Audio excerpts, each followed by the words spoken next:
Pernah kepikiran gak sih, gimana caranya Islam, yang sumber utamanya ada 2 teks inti, bisa ngasih panduan buat setiap detail kehidupan lebih dari 1 miliar orang selama ribuan tahun?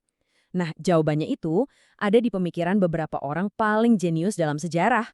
Yuk kita selami dunia madhab, yaitu mazhab-mazhab pemikiran brilian yang udah ngebentuk kehidupan sehari-hari umat Islam selama berabad-abad.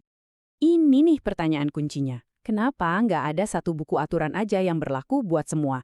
Kenapa ada mazhab Hanafi, Maliki, Syafi'i, Hambali, dan Jafari? Jawabannya tuh bukan soal perpecahan, tapi justru soal kemampuan beradaptasi dan kejeniusan intelektual dalam menghadapi dunia yang terus berubah. Ternyata, di balik keragaman ini ada kisah inovasi yang luar biasa. Coba kita bayangin suasananya. Di abad-abad awal, dunia Islam itu lagi ekspansi besar-besaran. Dari padang pasir Arabia, ajaran Islam sekarang harus diterapkan di kota-kota metropolitan kayak Kufah, di pasar-pasar Mesir, sampai ke komunitas di Persia.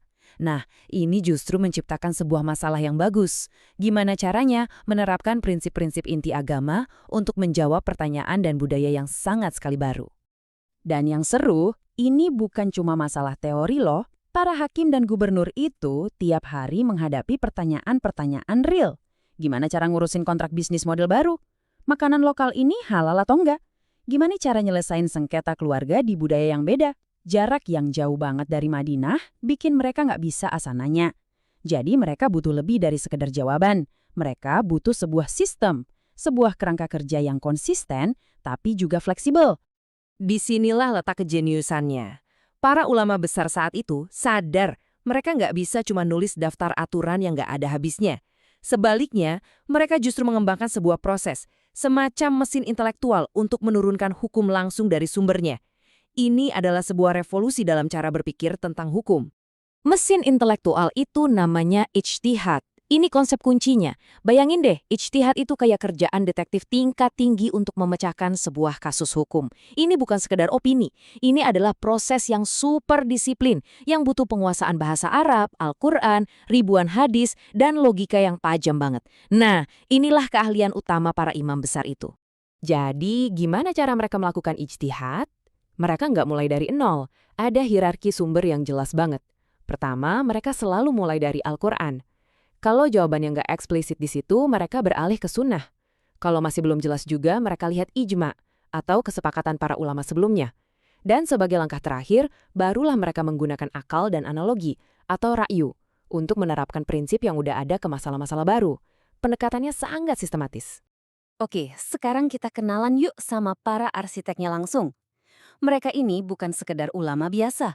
Mereka adalah raksasa intelektual yang membangun kerangka hukum yang bahkan masih kita pakai sampai sekarang. Kita mulai dari Imam Ja'far Asy-Syadiq. Yang luar biasa dari beliau itu garis keturunannya. Dari sisi ayah, beliau keturunan langsung Nabi Muhammad. Terus dari sisi ibu, beliau keturunan Abu Bakar, khalifah pertama.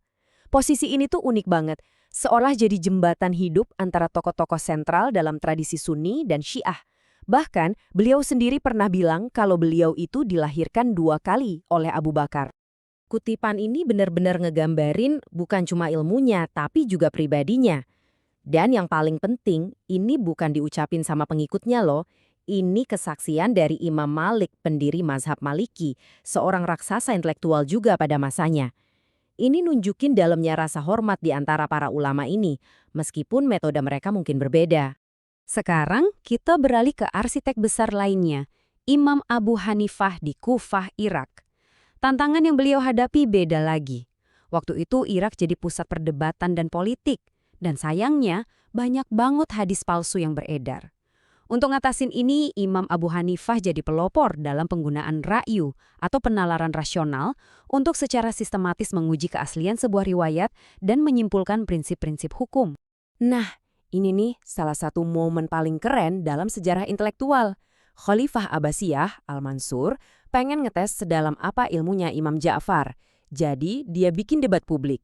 Dia minta ahli hukum nomor 1 saat itu, Imam Abu Hanifah, buat nyiapin 40 pertanyaan paling sulit yang bisa dia pikirin untuk ditanyain ke Imam Ja'far. Wah, panggungnya udah disiapin. Dan inilah hasilnya. Setelah Imam Ja'far dengan brilian ngejawab setiap pertanyaan, Bukan cuma ngasih satu jawaban, tapi juga ngejelasin pendapat mazhab lain. Imam Abu Hanifah, sang penanya, justru ngucapin kata-kata yang luar biasa ini. Ini bukan cuma soal menang debat. Ini adalah demonstrasi rasa saling hormat dan pengakuan atas kejeniusan di antara para pendiri mazhab-mazhab besar. Kalau kita lihat ringkasannya, ada pola yang menarik. Ternyata, geografi dan tantangan lokal itu sangat ngebentuk pendekatan mereka. Di Irak, yang jadi pusat perdebatan intelektual, Abu Hanifah lebih mengandalkan logika atau ra'yu. Sementara itu di Madinah, tempat di mana sunnah itu hidup, Imam Malik menjadikan praktik penduduk setempat sebagai acuan utama. Terus datanglah Imam Syafi'i, yang belajar dari keduanya dan dengan jenius ngegabungin metode mereka jadi satu sistem baru. Terakhir, ada Imam Hambali, yang kembali menekankan pentingnya berpegang teguh pada teks-teks sumber. Terus, gimana bedanya metode-metode ini dalam praktik sehari-hari? Poin kuncinya gini, perbedaan mereka itu seringnya bukan di keyakinan inti, tapi di detail pelaksanaannya. Mereka semua baca buku panduan yang sama, tapi pakai lensa yang sedikit berbeda buat menafsirkannya. Yuk, kita lihat contoh yang jelas banget. Waktu sujud dalam sholat, pengikut mazhab Ja'fari meyakini dahi harus menyentuh bumi atau sesuatu yang alami dari bumi, misalnya turbah dari tanah liat, kayu, atau daun. Sebaliknya, mazhab-mazhab Sunni umumnya memperbolehkan sujud di atas bahan buatan seperti sajadah atau karpet. Keduanya setuju kalau sujud itu wajib, mereka cuma beda pendapat soal detail teknisnya, berdasarkan interpretasi mereka masing-masing. Perbedaan-perbedaan ini juga ada di area lain, mulai dari detail wudhu, penentuan waktu buka puasa, sampai jenis-jenis pendapatan apa aja yang kena pajak agama. Setiap aturan ini lahir dari penalaran hukum yang cermat, yang akhirnya menghasilkan kesimpulan yang sedikit berbeda, tapi sama-sama valid dalam kerangka berpikir mereka masing-masing. Nah, ini penting banget untuk dipahami. Ini semua bukan cuma catatan sejarah. Mazhab-mazhab ini adalah tradisi yang hidup dan dinamis, yang terus ngasih panduan dan makna buat jutaan orang di seluruh dunia, sampai hari ini. Coba deh lihat angka ini. Sekitar 170 juta orang saat ini mengikuti mazhab Ja'fari. Ini bukti nyata betapa luar biasanya dampak dari tradisi intelektual yang dirintis oleh Imam Ja'far Asy-Syadiq lebih dari 1.200 tahun yang lalu. Dan ingat, itu baru satu dari sekian banyak mazhab besar. Pada akhirnya, inilah kontribusi terbesar mereka. Mazhab-mazhab ini menciptakan sebuah sistem yang canggih dan adaptif yang memungkinkan hukum Islam tetap relevan dan bisa diterapkan di berbagai budaya dan zaman. Mereka memberikan stabilitas, kepastian, dan yang terpenting, koherensi intelektual untuk sebuah keyakinan yang global. Dan ini membawa kita ke pertanyaan terakhir. Di dunia kita yang serba cepat sekarang, dengan tantangan kayak kecerdasan buatan, rekayasa genetika, dan keuangan global, pertanyaan-pertanyaan yang nggak pernah terbayangkan oleh para imam besar, gimana caranya kerangka kerja kuno ini terus beradaptasi dan ngasih panduan? Nah, itulah bukti dari kejeniusan mereka yang abadi.